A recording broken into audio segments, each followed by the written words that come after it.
दिल्ली में कमल खिल चुका है। ये तय हो चुका है कि 26 साल बाद दिल्ली में सीएम बीजेपी का होगा, लेकिन कौन बनेगा मुख्यमंत्री? पता लग जाएगा थोड़े दिनों में आ जाएगा सामने। क्या कपिल मिश्रा भी हो? बिल्कुल नहीं हो सकते, संभव नहीं है। मंत्री विधायक ही तय करते हैं किसको मुख्यमंत्री बनाना चाहिए। संगठन हमारा सर्वोपरि है। संगठन की जो भी संगठन का निर्णय होगा वो सामूहिक सब लोग लेकर करें। मन में 2-3 नाम होंगे। मेरे मन में कुछ नहीं, संगठन सर्वोपरि, जो संगठन तय करेगा उन सब लोग उसके साथ है। भारत माता की जय। सीएम के सवाल पर बीजेपी के ज्यादातर नेता चुप्पी साधे हुए हैं। इधर बीजेपी के अंदर बैठक पर बैठक हो रही है, मंथन का दौर चल रहा है, कई बड़े नामों की चर्चा हो रही है। इनमें पहला नाम नई दिल्ली सीट पर केजरीवाल को मात देने वाले प्रवेश वर्मा का है। रोहिणी से विधायक चुने गए विजेंद्र गुप्ता, दिल्ली के प्रदेश अध्यक्ष वीरेंद्र सचदेवा, पूर्व प्रदेश अध्यक्ष सतीश उपाध्याय का नाम भी चर्चा में है। इसके अलावा उत्तम नगर से विधायक पवन शर्मा, गोंडा सीट से चुनकर आए अजय महावर, विकासपुरी से विधायक चुने गए पंकज सिंह और लक्ष्मी नगर सीट से विधायक बने अभय वर्मा का नाम भी इस रेस में बताया जा रहा है। मतलब एक या दो नहीं, बल्कि कई नाम सीएम की रेस में हैं। इस बीच खबर है कि बीजेपी नेतृत्व सीएम के चयन से पहले उन तमाम फैक्टर्स पर विचार कर लेना चाहता है जो भावी सियासत को आकार दे सकते हैं। जाट, पूर्वांचली, पंजाबी या फिर वैश्य यानी कारोबारी वर्ग से आने वाला चेहरा। राजनीतिक विश्लेषकों का मानना है कि बीजेपी नेतृत्व दिल्ली में सीएम का चेहरा घोषित करने में कोई जल्दबाजी नहीं करना चाहता। संभावना इस बात की भी है कि दिल्ली में बीजेपी के सीएम का चेहरा चौंकाने वाला हो सकता है। मोदी एक अपनी तरीके से संतुलित व्यवहार करते हैं और खास तौर से तब वो नई लीडरशिप को डेवलप करने के लिए ये काम करते हैं और ये करना भी चाहिए। लेकिन दिल्ली में इनके सामने समस्या ये है कि छोटी विधानसभा है, 70 सीटों की विधानसभा है, लिमिटेड चेहरे हैं और उन लिमिटेड चेहरे में अनलिमिटेड संभावनाएं आपने लोगों के मन में जगा रखी हैं। दरअसल 2014 में हरियाणा में सीएम का चयन करना हो या फिर 2023 में मध्य प्रदेश में मोहन यादव की ताजपोशी, प्रधानमंत्री नरेंद्र मोदी और अमित शाह के नेतृत्व में बीजेपी ने ज्यादातर मौकों पर चौंकाया है। इसलिए इस बार भी इस बात की संभावना जताई जा रही है।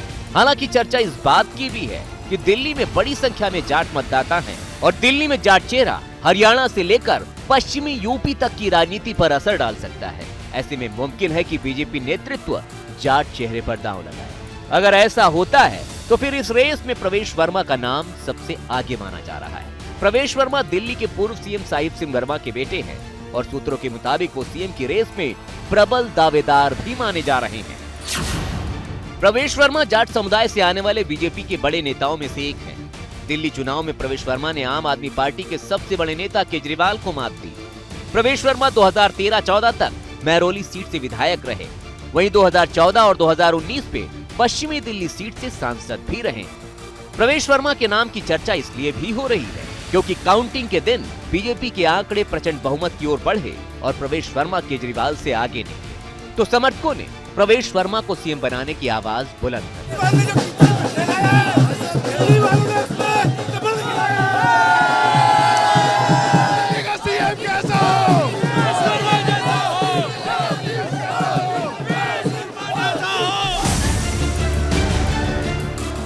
कई समर्थक नारेबाजी करते दिखे तो कुछ समर्थकों ने प्रवेश वर्मा को नायक की तरह कंधे पर उठा लिया।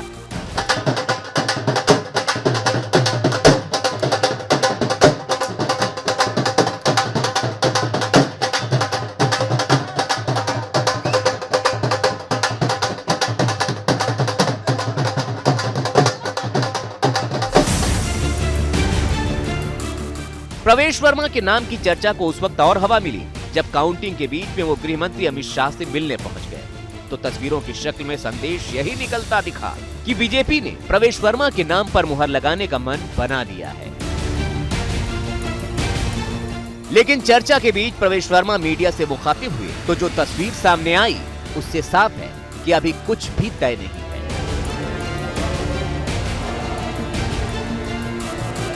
जो हमारा विधायक दल बैठेगा वो तय करेगा, हमारी पार्टी की लीडरशिप तय करेगी और उसके बाद में जो निर्णय होगा वो सबको बताया जाएगा। एक तर्क ये भी दिया जा रहा है कि प्रवेश वर्मा की घेरेबंदी के चलते ही केजरीवाल नई दिल्ली सीट पर फंस कर रह गए, लेकिन आने वाले दिनों में बिहार में चुनाव होने वाले हैं। ऐसे में क्या बीजेपी नेतृत्व प्रवेश वर्मा के नाम पर मुहर लगाएगा? राजनीति पर करीब से नजर रखने वाले विश्लेषक क्या मानते हैं, सुनिए जरा। प्रवेश वर्मा इस समय दिल्ली की पॉलिटिक्स में मुझे लगता है कि थोड़ा सा एग्रेसिव भी है, थोड़ा सोबर भी है, दिल्ली की चीजों को भी समझते हैं और उनका परिवार ऐसा नहीं जो परिवार को लेकर के कभी कोई पॉलिटिक्स में बातें आई हो, ये सब उनके पक्ष में जाती है चीजें, लेकिन ऐसे दूसरे लोग भी है जिनके पक्ष में ये सब चीजें जाती है, तो वो समय बताएगा, लेकिन उनको मैं खारिज नहीं कर सकता।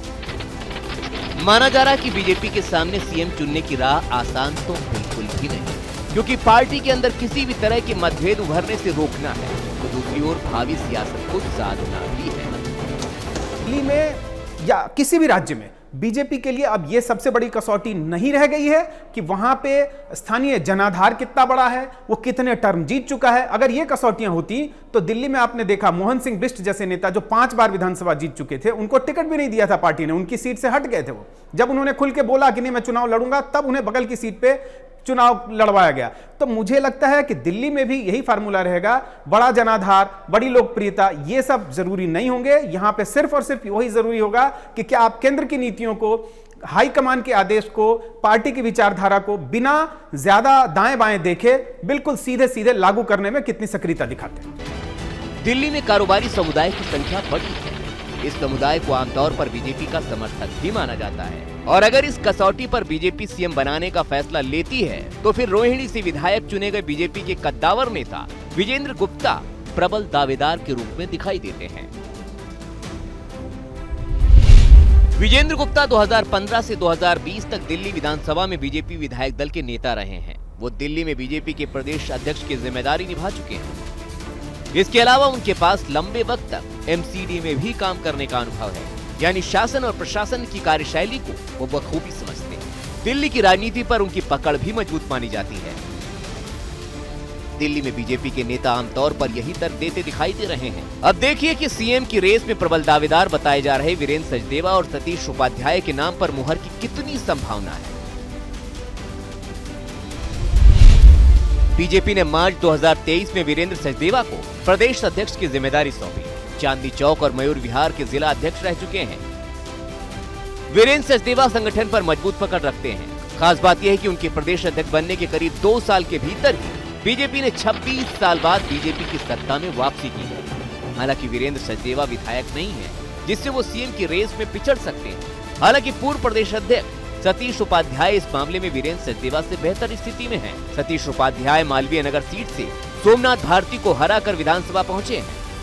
मुख्यमंत्री की रेस में अपने आप को कहां खड़ा हुआ पाते हैं? नहीं, मुझे लगता है कि ये प्रश्न का मुझे आंसर देने की भी आवश्यकता नहीं है, क्योंकि मैं इन विषयों को मैं डिस्कस भी नहीं करना चाहता और ये मेरा कोई काम भी नहीं है, ना ही मैं इस बारे में सोचता हूं। मेरा काम अभी विधायक के रूप में अपना काम करना है और अपने क्षेत्र की जनता को जो हमने वायदे किए हैं, जो संकल्प पत्र हमको दिया गया है, उन संकल्प पत्र के बिंदुओं तक लोगों तक ठीक करना और गुड गवर्नेंस के माध्यम से ही हमारी प्राथमिकता है।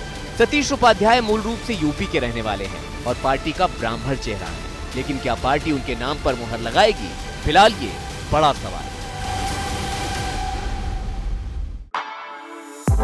For exclusive and insightful videos, subscribe to our new channel ABP Live Premium.